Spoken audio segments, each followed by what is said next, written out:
everyone, and welcome to CHP TV. I'm Andrew Soteropoulos. And I'm Terry Magalakis. Thank you for stopping by. Yes, I was about to say, but thank you so much.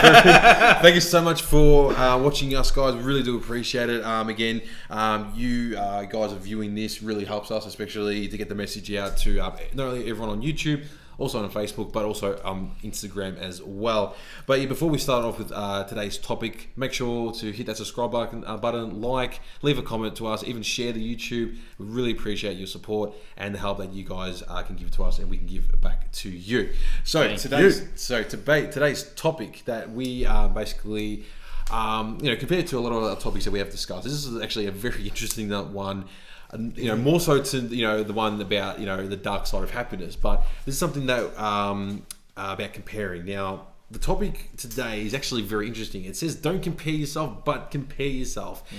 Very confusing, but this is why you are watching us today, so you can get the inner depths of what we are talking about.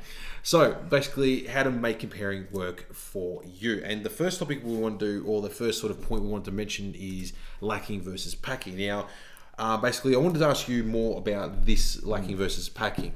What is it exactly, especially to what you wanted to talk about with this topic today? So, I don't know if it was Eric Thomas who was saying it, or Grant Cardone or someone, and he was talking about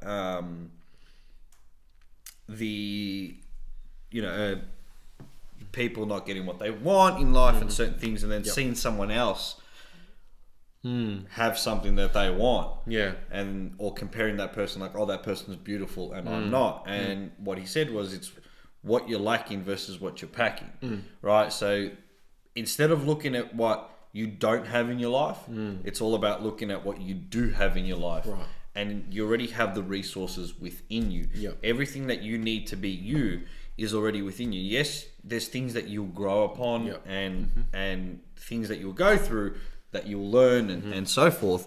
But the main point that he was talking about was, see, most people would, well, even with what I'm thinking, if you look at it like what we're talking about, no such thing as failure, only feedback, cause and effect, taking responsibility, what you focus on is what you get, the boundary conditions of your thinking, and you look at it and you say, all right, this person has this in their life. And we automatically think that they've got the ideal life, because what people seem to forget, and something that Anthony Robbins says, Christopher Howard, a lot of motivational speakers say, people are better at planning their holiday than they are at planning their life. And the problem, I think, stands with where it comes from is, see, a lot of people are probably depressed, anxiety, a lot of things that they're sad about. Negative emotions. A lot of negative emotion. I think it and for me, I've seen it mostly comes externally, like we're talking about the happiness topic. Comes from the external world, and we're looking at the external world and saying, I don't have this, and this in my life. That's why I'm not happy. But we're not seeing the things we do have in our life. Now, it's easy to say that because, maybe you have a house, you have everything, but what people don't realize, like, I've got 2 legs, I've got arms. There's people out there with no legs, no arms, not able-bodied, and still are doing things and remarkable still happy. things. And the thing is, it's interesting how you bring up those certain people who are disfigured and who basically don't have certain limbs. But it's funny how you look at them and they go, that person's probably the most happiest person in their life, because they've come to acceptance with what they do have in life, and they still have their a breath of fresh air. Their aura, they still have their personality, their character still the same. But don't forget, there's the other side of the train tracks also, where a lot of people are in extreme depression, extreme anxiety, a lot of negative emotion, a lot of bad place. They're in a bad place. True. And with having that, like you said, already having the resources is very, very, I think, vital keys that we have been misconcepted in a way of the illusion that we don't have anything. We don't have everything at our disposal. You don't have the car, you don't have the house, you don't have money, you don't have this, you don't have that. So what are you driving in? What are you living? What are you living in at the moment? So it's materialistic what we're looking at. Exactly, but also what are those 2 human beings made of cells and genetics and all that sort of stuff running around causing mayhem? Those are your kids. This is what but it's one of those things that people, look, there's some people out there. There are some people out there that they might have look at that and go, they have kids, but we can't have kids, sort of thing. And they look at the negative, but sometimes they're very adamant and they, persistence versus perseverance with what we've spoken about. When you hit that certain mark, it's the point of you're going to go beyond the next step. And, what I wanted to talk about with this topic, especially lacking versus packing, is something from Maxwell Maltz's Psycho of Cybernetics. So am I allowed to actually promote this on our podcast, or do I need rights to actually do it? I've actually shown it. No, you can say to people, you should so read this book. You should read this book. Basically, it's called The New Psycho of Cybernetics. It was a adaptation of the original book that came out in the 1960s. But there it is there, guys. Now, the reason I'm bringing up this book is because something that I actually wrote in my book, especially about how... Yes, you can buy it off me, and basically for our official launch in 2018, this will be on our website. This will be at our seminars. The Conquer Within. Yes, and Megalakis. And what you do is you will get this signed from me and a photograph as well. Yes. So I'm a good momentum for you guys to have, and I can guarantee you right now you can read this within a day, and you can be very, very pleased that you've actually read it. Sorry. But in saying that, guys, look, it's only 102 pages. 102 pages, ends on a good note, and I've read it myself, and I'm still reading it to this day, only because I think when you start reading something, obviously cybernetics is a big book to read to, and I think what you've done is simplified it in a very well. It's a very well put together book, and it's done magnificently, and I think you put a lot of thought into it, and I think people will appreciate it. And 2018, the Conquer Within, will be on our website. Be ready to rock and roll. That's it. And basically, what I've written in this book, and something that I touched on, especially in Maxwell Maltz's book, The Psycho of Cybernetics, and I will go through this in detail. But what I wrote here is that I know some of us, if not most of us, have had the experience of seeing other people getting the results and having success, and we've felt the connection with them. The connection level I was talking about is, wow, I can really appreciate that guy because he's done something for himself. But so much so that we've started to try and understand how they went about it. Right? This is the good comparing of how we compare. Comparing work for us. This is the main key. Is that we've started to try and understand how they went about it. We try and understand how that person had became so successful at getting with whatever modeling, exactly. And this is the thing of difference between comparing and modeling. When you compare yourself, you're basically being outweighed from someone else's accomplishments to what you've accomplished, and it leaves a negative feeling. When you model someone, right, you take your own resources with what you have, but you adapt onto it even more. Well, you see their resources. You look at what they've done and they haven't done to get them to where they are. And I think it's a great topic that you're talking about. That we're talking about is because I think a lot of individuals, when kids, peers at class, that person has this and that person has that, and they go through those teen stages, wanting to be accepted, the need to belong, and being loved, and certain things. So they miss out on things. So once they're an adult, they get their wallet, they put their credit card in there, and they start spending lavishly, like we talked about before. But they start doing things out of character, and that's where it leads to a life of disarray. It's like that kid in high school who always had the Nike Air Jordans that you knew was very expensive, but he was the coolest kid in the school. Only for a pair of shoes, It's interesting when you think about it now. It's like that person was the coolest kid because they had the coolest shoes. Like, how does that make you the coolest person? But back then, we modeled certain things out. If we didn't have the money, we somehow came to be that, well, I've got these. They're not their Jordans, but they're only this. Yeah. Unfortunately, the results that we wanted to get, the expectation, we don't get, and we feel a bit, not ashamed, but we feel very disappointed in ourselves. But the reason that I got into this, especially with the coaching and mentoring and all that sort of stuff, was because I looked up to people such as Eric Thomas, Jordan Belfort, Tony Robbins, Bob Proctor, Wallace D. Waddles, Greg Cardone, Andy Vassalli, the list goes on. But what I had found with the modeling is that in order to become like them, this is something that I've written in my book, I had to embrace the concept of modeling, which you had discussed before. Reading books was the way for me to gather information on evidence that could assist me in becoming the person I wanted to be. Another way was watching videos of a particular person. The reason I considered studying videos more so for myself, my benefit, was because it seemed more empowering.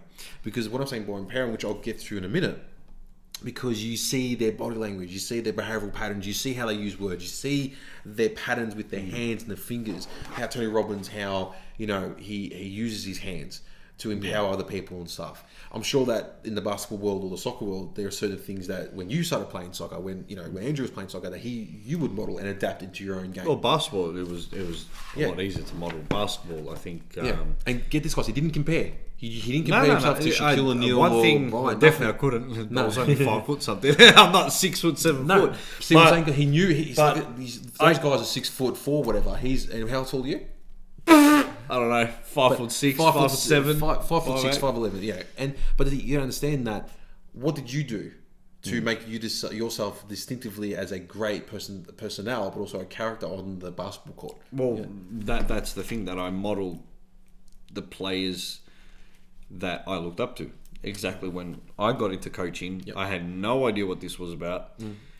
So I started reading things on Christopher Howard and Anthony Robbins. And then you move forward and you're like, I'm not like them. I'm more like Eric Thomas, or I'm more like Grant or Gary Vee, or whoever it is, Lewis Howes. And you're like, I don't want to be them. I want to model what they've done because I appreciate their work. It's almost like an artist finds inspiration, someone else's painting, and then goes home. It's like Sylvester Stallone got inspired by a boxing fight, went home in 24 hours. You have Rocky, bang, bada bing, bada boom. That's it. Because it is that modeling stage where you say, look, I'm not saying this is what I don't have in my life and that's what I want. No, I like them as a person. I look up to them. I don't idolize them, but I look up to them and I say, hey, I like what you've done with your life. Yep. Not that I'm not happy with mine, but I know I can do things better. So it's like with Arnold Schwarzenegger as well. Talking about the two, arrogant action movie stars, Sylvester Stallone and Arnold Schwarzenegger. Back then, I don't know if you guys know this for a fact. They used to go at it. Well, not only that, they used to go at it, but there was a time during the teens of Arnold Schwarzenegger back in Austria. His room was covered with all bodybuilders, and his parents thought he was gay. Yeah, right? That's right. And they were very disappointed in him. They started, getting very worried. But he was using that as a sense of not comparing himself, going, "This is who I am now." No, but this is where I want to be.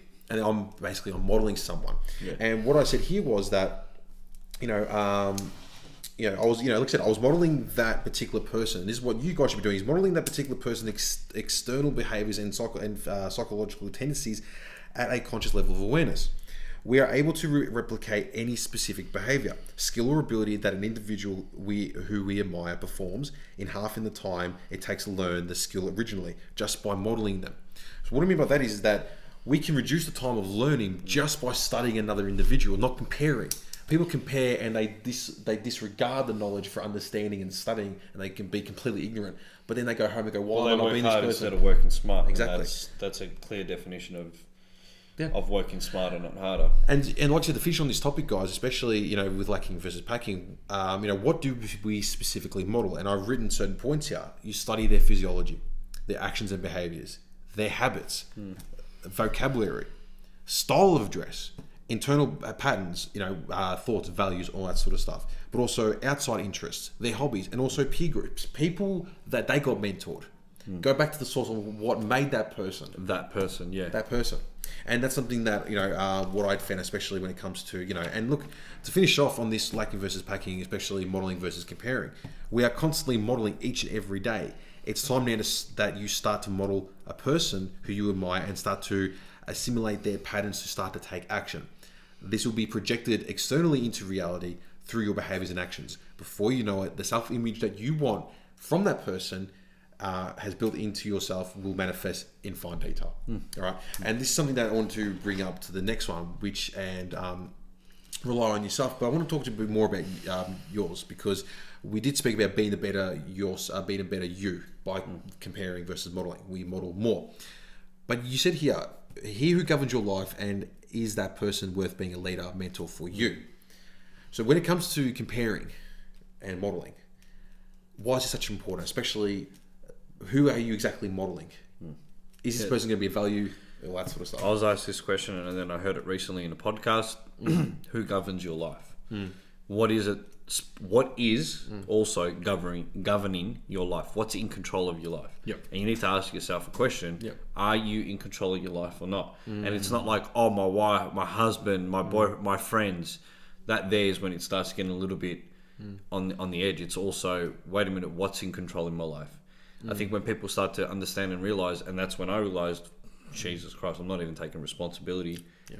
Life is the problem, not me. Yep. And then you realize I'm the problem, not life. And perception is projection, and you're the reason why these things are happening in your life. And I think that's the thing is that, no, I think that's a thing. It's once you figure out, guys, you're in control of your life. No one else is. And this is why rely on yourself, because you're in control. Yeah, you're in control. That's right. Because I have this huge belief: you come into this world by yourself, and you leave this world by yourself. Of course. Along the lines, you accumulate friends, experiences, moments, events, beautiful things, bad things, and so forth. But the truth of it is, that person that you're looking up to, good or bad, looking up to Scarface, it's not going to really get you anywhere in life. Unless if you're an actor. Think about it. Well, remember Al Pacino, right? In The Scent of a Woman, went blind. Okay. Because he went into the modeling stage. He modeled. Yeah. He went that far deep. Yeah. You can see that. You can see the interview that far deep. Yeah. To the mind of a. He blanked out for a bit and was pretty. He was. Anthony Robbins was saying this too. Practically went blind. Couldn't see. Okay. The depths of modeling someone. He went that far into being a woman. Just blanked out. Couldn't see. What anything. movie was this? The Scent of a Woman. Sense of a Woman. He actually went blind while recording. Could not see. Wow. Yeah. Because he was so far in the depth of Into the the character. depths of the mind and the character of that person. Well, the thing is I wanted to bring up about this, I'm sorry I was on my phone, but I wanted to find something to piggyback on yours. This is from Socrates, guys. And this is why I believe rely on yourself is very important, because from this quote, everyone wants to tell you what to do and what's good for you. They don't want you to find your own answers. They want you to believe theirs. So basically from this quote, right, knowing that, the people that, leaders and all mentors and stuff, right, who governs your life, right? What is the appropriate person? Like, what is the right person? Do you think that to that individual, if he's, let's say for instance, is the person's pushing, he becomes a drug dealer, right? His mentor leader is going to be someone that is not necessarily going to be that. Well, so Michel Sinsi said that a sociologist, Dr. Morris Massey, actually said also that between the ages of 0 and 7 is your imprint stage. Yes. That there, your brain becomes a sponge. Yes. And you develop the habits and you develop everything. So you are formed by religion, you're formed by TV, you're formed by newsletter, you're just... I'll stop watching news now. You're just bombarded by all this information that makes you who you are. Yeah. Right? Then the next stage is between 8 and 15, 8 and 16, which is the modeling stage. So you take everything you've learnt between 0 and 7, you then go find and sort who you want to look after. And I think it was Dr. Morris Massey, I'm not quite sure, who said that at the age of 10, we decide on, to some levels, we decide on who we want to be for the rest of our lives. Yep. So I was Hulk Hogan, Anthony Koutafidis, Shaquille O'Neal. People that we admire. Admire. Now, those are positive people. It wasn't negative people. I didn't want to be my father's situation. I was just not modeling him anymore. Yep. Certain things, I was just like, to a certain extent, there was modeling things there. Maybe my hand movement, the way I speak, I'm loud. That my father was. And that's the thing with guys, when you rely on yourself, on every aspect, especially your resources you have, but also the actions you take and the decisions you make each and every day, and the thoughts that you imprint within yourself. That's why I say who governs your life, because that's it. Who did you model at the age of 10? So what happens is that you model a certain person. So those people weren't just modeling. It wasn't just a movie. It could have been a movie. It could have been an uncle. It could have been an auntie. It could have been someone that I want to be a banker because I saw my uncle and they told me to do this, this, and this. Like when I was a kid, I wanted to be an engineer because my uncle was an engineer. I'm like, he's so cool, right? I didn't want to. Now, funny thing how life turns out, right? Hulk Hogan, The Rock, Goldberg, Kevin Nash. Oh my god! Everyone, like, come on, if you wrestling, right? If you I'm guys, talking about wrestling, if you right? guys, if you guys are if you guys were born in the 90s, you'll understand every moment. If you guys were born in the 90s, I'm so glad to be born in the 1990s. Oh, because if you grew up watching wrestling, it was the best time of life. TNT, WCW. Welcome to WCW, man. But the thing is, as kids, we looked at them as superheroes. Superheroes, right? But everybody that I looked up to were performers. Hence wanting, I'm not saying it is, but hence why I have no fright of being on stage. So I don't get stage fright. At age 9, I won a public speaking award. Yes, I've heard about this. Right? Yes. So that talking in front of people, blah blah blah, you know, being the comedian, it didn't just come by just my character. It's periods of time of modeling and saying, I want to be like that, I want to be like this, I want to be like, and that sometimes it becomes a problem because you just want to be too many things, and you go, all right, I'll model this person, but that's it. And look, like I said, with the relying on yourself, you know, like I said, it comes down to the point of, you know, who and what, or, you know, what sort of materialistic thing that you are wanting to compare yourself in. But sometimes the comparing does lead down a negative road. Model it. And from what I discussed earlier, if you have forgotten, rewind the tape. Rewind tape. I'm stuck in the 1990s now. VHS and stuff. Get your mouse, click on the cursor, go back and watch that bit. But the next topic I wanted to talk about, this is the final topic that I want to basically end for this one, is gratefulness in reverse.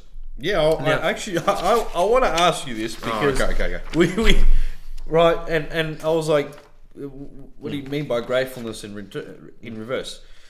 And ladies and gentlemen, right? So you said not the challenges you face today, but what you didn't have in the past until now.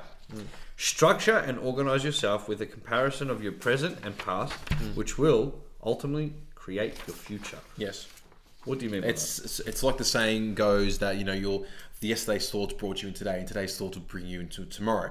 What I meant by that is that gratefulness, and this is something I learned from my mum, because, you know, with work and, you know, trying to understand that, you know, certain things about the challenges in life. You know, I've always said that, you know, God gives the challenges to the strongest soldiers.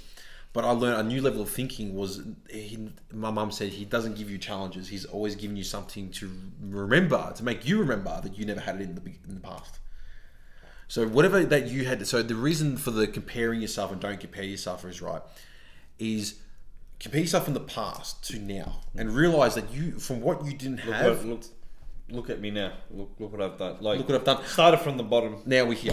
Now we're halfway there. Now we're halfway there. But the thing is, though, even that Drake's, you know, even that Drake lyric, it's true, because it started from the bottom. Now I'm here. Right. Look back. Yeah. Look back on the challenges. Look back on the adversity and, you know, the times of struggle and the anything like of a negative situation, and take that and use it willingly in the way of in the present moment, saying, you know what, I'm so grateful, and this is how it's grateful in reverse, that I didn't have these certain things in the past. We're going back in reverse because I have the things I am now. Like Tony Robbins said in the documentary, you know, I'm not your guru.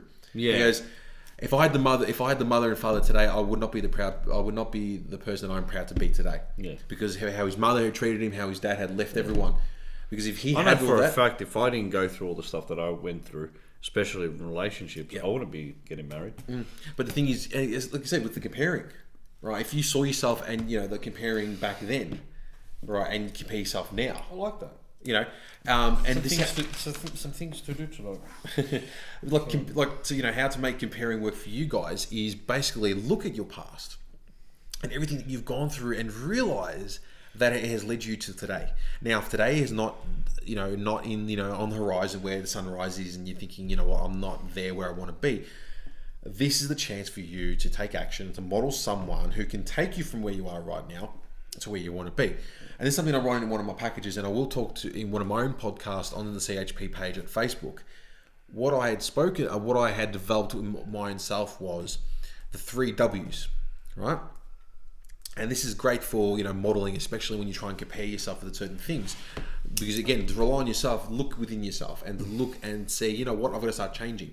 The 3 W's, what I realize is, the first W is, you know, where you are right now, right? That's the first one. This is the first one you're going to say, where you are right now, right? And this Where? basically, where? So basically, from the comparing from the modeling back then, has brought you to today. So where you are right now, and don't be negative. Be in a certain, be realistic. Be realistic, but Also but see it as it is. Don't see it worse than it is. Yeah. From there, you go to the second W. Is where I want to be. All right. Second W is where you want to be. So where you are right now, where you want to be. This is the moment on where you start to develop the self-image. You start comparing yourself from back then. You say, you know what? I can develop on this. I can be fulfilled in certain areas, like we spoke about in the last podcast. And the last W, which is in between, you know, where you are right now, where you want to be. It's basically whom do you want to be? And this is very important because, as Wayne Dyer says, it's not about what you get. It's about who you are. It's not about what you're wanting or anything like that. It's about who you are as a person. That in order gets you with what you want. So the whole comparing and modeling, right? It comes down to you on who you choose as your peers, as your mentors, and you have the decision. If this person is not going to serve you in a very positive way, in a very negative way, then choose someone that you know that you don't compare yourself with and be negative, but model and be positive as a result. And look, especially with you, especially with, you know, because again, I know you're a big sports fanatic, especially with basketball, right? Knowing that you didn't have the height, but did you ever feel that, you know, accentuate the positives? I don't have the height or the reach or the size 13 shoe, but did you ever see yourself and go, you know what, I have these?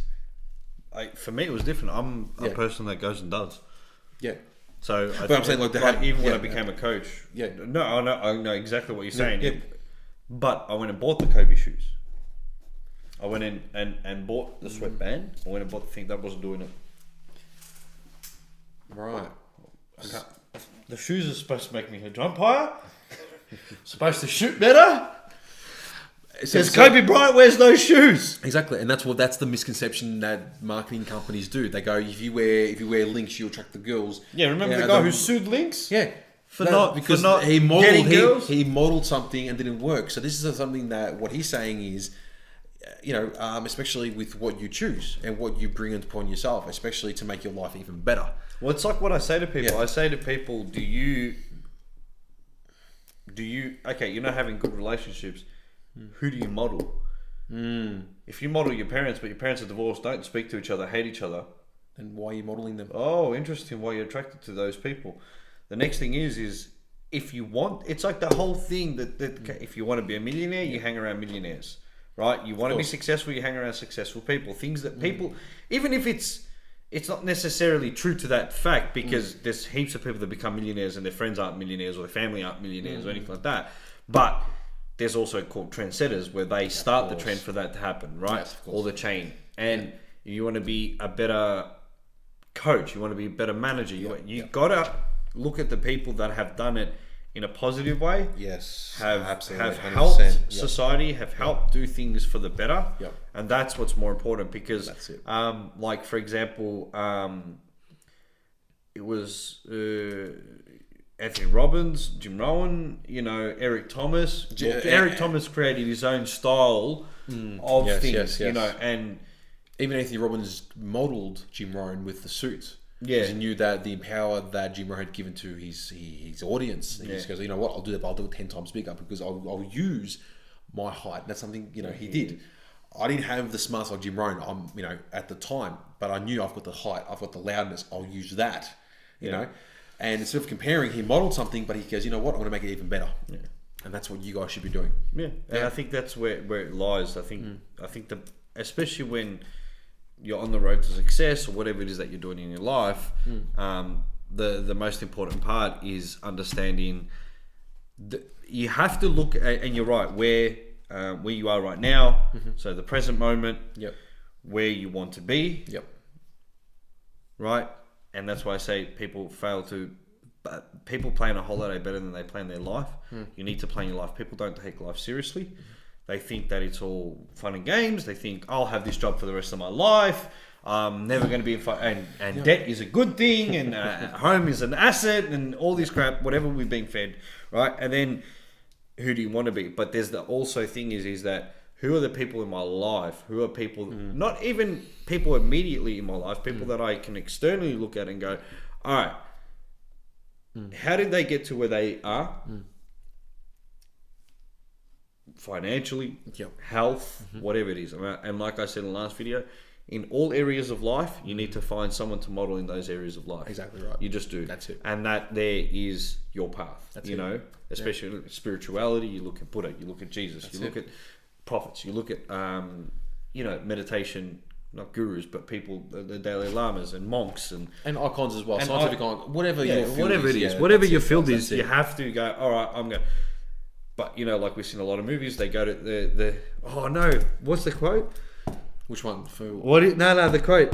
When the student is ready, the master will appear. Yes, and I think on that final note.